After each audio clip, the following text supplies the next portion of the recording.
23 বছৰ অনুৰ্ধৰ ৰাষ্ট্ৰীয় বাস্কেটবল চেম্পিয়নশ্বিপৰ সামৰণি অনুষ্ঠান সৰুসজাই ক্ৰীড়া প্ৰকল্পত অনুষ্ঠিত হৈছে এই প্ৰতিযোগিতা অসম বাস্কেটবল এছ'চিয়েশ্যনৰ উদ্যোগত আৰু বাস্কেটবল ফেডাৰেশ্যনৰ অফ ইণ্ডিয়াৰ সহযোগত 17 মাৰ্চৰ পৰা অনুষ্ঠিত হৈছে প্ৰতিযোগিতাত প্ৰায় 30খন ৰাজ্যৰ খেলুৱৈ অংশগ্ৰহণ কৰিছে 30টা পুৰুষ দল আৰু 25টা মহিলা দলে অংশগ্ৰহণ কৰিছে প্ৰতিযোগিতাত সামৰণি অনুষ্ঠানত মুখ্য অতিথি হিচাপে উপস্থিত থাকে মুখ্যমন্ত্ৰী হিমন্ত বিশ্ব শৰ্মা আৰু লগতে উপস্থিত থাকে ক্ৰীড়া মন্ত্ৰী নন্দিতা গাৰ্লুছা লগতে বাস্কেটবল সন্থাৰ বিষয়ববীয়াসকল আৰু এই প্ৰতিযোগিতাত পুৰুষ শাখাত প্ৰথম স্থান দখল কৰে হাৰিয়ানাৰ আৰু মহিলা শাখাত প্ৰথম স্থান লাভ কৰে তামিলনাডু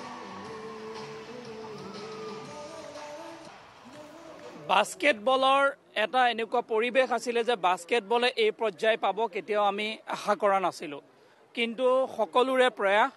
মাননীয় মুখ্যমন্ত্ৰী ডক্টৰ হিমন্ত বিশ্ব শৰ্মাৰ চৰকাৰৰ যিখিনি সহযোগিতা আৰু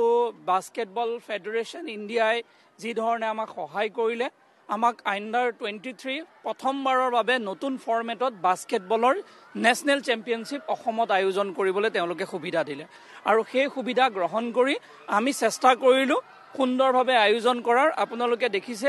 30খন ৰাজ্যই অংশগ্ৰহণ কৰিলে 30টা পুৰুষৰ টিম আৰু 25টা মহিলাৰ টিমে ইয়াত যোগদান কৰিলে আৰু হাৰিয়ানা আৰু পাঞ্জাবে ইয়াত ফাইনেল পালে আপোনালোকে দেখিছে তামিলনাডুৱে মহিলাত ফাইনেল জিকিলে আৰু হাৰিয়ানাই পুৰুষত ফাইনেল জিকিলে খুব উত্তেজনাপূৰ্ণ খেল আৰু যথেষ্ট আমাৰ খেলুৱৈসকল উৎসাহিত হৈছে